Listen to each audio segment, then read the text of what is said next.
2026 সালে যে সমস্ত স্টুডেন্টরা মাধ্যমিক পরীক্ষা দিতে চলেছ এবং বিশেষ করে এই 2025-এই কিন্তু তোমার সে টেস্ট পরীক্ষা দেবে, সেই জন্য তোমাদের এই টেস্ট পরীক্ষা এবং 2026 সালের পক্ষে ইতিহাসে যে সমস্ত ম্যাপ পয়েন্টিংগুলো ভেরি ইম্পর্টেন্ট সেগুলো কিন্তু আজ তোমাদের সাজেশন করে দেবো।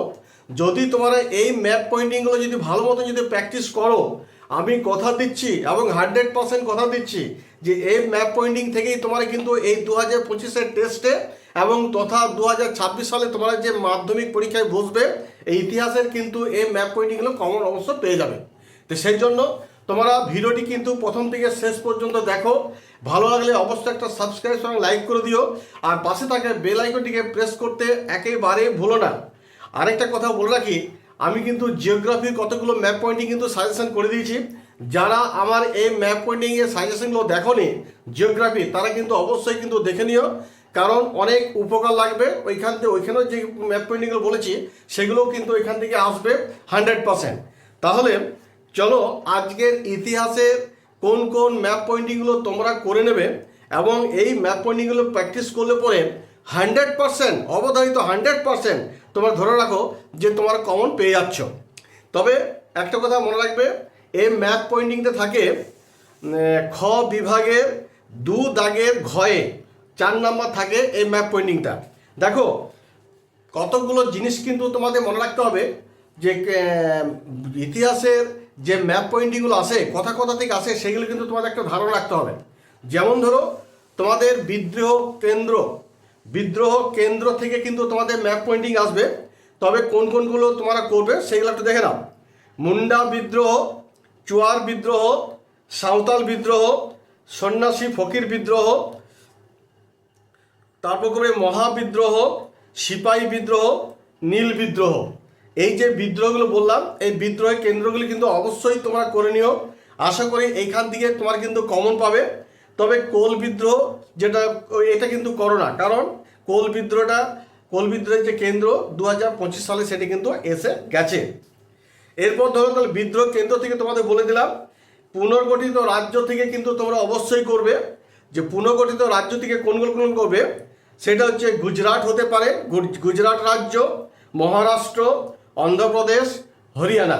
তাহলে এখানে পুনর্গঠিত রাজ্য থেকে এগুলো কিন্তু অবশ্যই করে নেবে। আবার কতগুলো স্থান কিন্তু তোমাদের উল্লেখ করে দিতে পারে, সেই স্থানগুলো জায়গাগুলো তোমাদের কিন্তু ম্যাপ পয়েন্টিং করতে হবে। যেমন ধরো বলতে পারে দিল্লি, কলকাতা, মুম্বাই, পলাশি, নাগপুর, সুরাট, কোচি, চৌরি চৌরা, চেন্নাই, মাদ্রাস, কালিকট, মেরাট, মহীশূর। এই যে তোমাদের স্থানগুলো বললাম, এই স্থানগুলো কিন্তু তোমাদের কি করতে হবে, চিহ্নিত করে নামকরণ করতে হবে। একটা কথা বলতে ভুলে গেছিলাম যে তোমাদের কোশ্চেনটা কিভাবে আসে, সেটা হচ্ছে মানচিত্রে যে কোশ্চেনটা থাকবে সেটা লেখা থাকবে প্রদত্ত ভারতবর্ষের রেখা চিত্রে নিম্নলিখিত স্থানগুলি চিহ্নিত করো এবং নাম দাও। অর্থাৎ তোমরা কি করবে, যে জায়গাগুলো দেখাতে বলবে সেই জায়গাগুলো দেখাবে এবং কিন্তু নামকরণ করে দেবে, কোন জায়গায় স্থানগুলো নাম করে দেবে। আর বিদ্রোহ কেন্দ্র বলে এই জায়গাটা এই বিদ্রোহ কেন্দ্র, সেটাও কিন্তু তোমরা চিহ্নিত করে নাম লিখে দেবে। তাহলে তোমাদের বিদ্রোহ কেন্দ্র বলে দিলাম, পুনর্গঠিত রাজ্যগুলো বললাম, কতগুলো স্থান বলে দিলাম। এইবার দেশীয় রাজ্যের মধ্যে কোনগুলো করবে দেখো, হায়দ্রাবাদ করবে, জুনাগড় করবে, কাশ্মীর করবে। আর প্রথম ভাষা ভিত্তিক রাজ্য থেকেও কিন্তু আসবে, করে নেবে। আর এইখানে কিন্তু কতগুলো নাম উল্লেখ করে কিন্তু তোমাদের বলে দিতে পারে। যেমন ব্রিটিশ প্রশাসনিক কেন্দ্র, তখন সেটা তোমরা মাদ্রাস দেখাতে পারো। তারপর ধরো 1857 সালে মহাবিদ্রোহের উত্থানের প্রথম কেন্দ্র, সেটা তোমরা ব্যারাকপুর দেখাতে পারো। আবার আসতে পারে বাংলার ওয়াহাবি আন্দোলন কেন্দ্র, যেটা বারাসাত, এটা একটা করে নিও। নীল বিদ্রোহ বা এটা কিন্তু আরেকভাবে আসতে পারে যে নীল বিদ্রোহের কেন্দ্র বারাসাত। এরপর ধরো বাংলার কৃষক বিদ্রোহের কেন্দ্র, যেটা হচ্ছে পাবনা। তাহলে তোমাদের এই যে ম্যাপ পয়েন্টিংগুলো বলে দিলাম, এইগুলো কিন্তু তোমরা কিন্তু বারবার বাড়িতে প্র্যাকটিস করো। দেখবে এই প্র্যাকটিস করতে করতে তোমাদের এই ম্যাপ পয়েন্টিংগুলো এত ইজি হয়ে যাবে যে হিস্ট্রির যে ম্যাপ পয়েন্টিংয়ে যে 4 নাম্বার থাকে, এই 4 নাম্বার পেতে তোমাদের কিন্তু কোনো রকম অসুবিধা হবে না। তাহলে তোমরা বুঝে গেলে যে কোন কোনগুলো তোমাদের মোটামুটি বলে দিলাম করবে। এরপর তোমাদের আরেকটা মানে বোঝার সুবিধার্থে কতগুলো দিচ্ছি, 6টা জায়গার নাম কিন্তু অবশ্যই কিন্তু মনে রাখবে। সেই 6টা জায়গার নামের কিভাবে আসতে পারে সেটাও কিন্তু তোমাদের আমি দেখিয়ে দিচ্ছি। দেখো এখানে আছে, দেখো মহাবিদ্রোহের কেন্দ্র, যদি বলে দিলে মহাবিদ্রোহের কেন্দ্র লিখ করতে পারো মেরাট। 2 নম্বর হচ্ছে ওয়াহাবি আন্দোলনের কেন্দ্র, করতে পারো বারাসাত। তারপরে যে দেশীয় রাজ্য হায়দ্রাবাদ, জুনাগড়, এগুলো করে নিতে পারো। নীল বিদ্রোহের কেন্দ্র করতে পারো নদিয়া।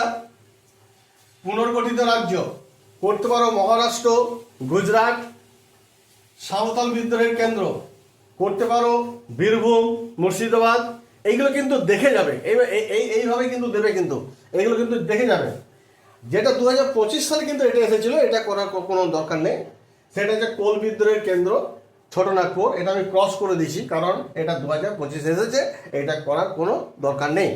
যাই হোক, এই যে তোমাদের কেমন লাগলো অবশ্যই কিন্তু কমেন্ট করে অবশ্যই জানাবে, কারণ তোমাদের একটা কমেন্ট আমার কাছে অতি মূল্যবান। কারণ তোমরা কমেন্টগুলো যদি করো তাহলে কিন্তু আমাদের এই ভিডিও করতে অনেক সুবিধা হয়, অনেক উৎসাহ জাগে, আরও কি দেবো না দেবো এইভাবে কিন্তু একটা উৎসাহ প্রেরণা কিন্তু যোগায়। সেই জন্য কমেন্ট সেকশানে কমেন্ট অবশ্যই করবে। আর বন্ধু বান্ধবদের মধ্যে এই ভিডিওটি কিন্তু অনেক করে শেয়ার করে দাও। যারা এখনো পর্যন্ত জানে না যে 2000 কিন্তু সেটা জেনে যাবে, এটা কিন্তু অনেক করে শেয়ার করে দাও। আর পরিশেষে বলবো, যদি আমার ভিডিওটি ভালো লেগে থাকে তাহলে অবশ্যই কিন্তু একটা লাইক করে দিও। তোমরা সকলে ভালো থাকো, ভালো করে পড়াশোনা করো, তোমাদের রেজাল্ট 2026 সালে খুব ভালো হোক, ঈশ্বরের কাছে এই প্রার্থনা করে আজকের মতো ভিডিওটি এখানে শেষ করছি। ধন্যবাদ।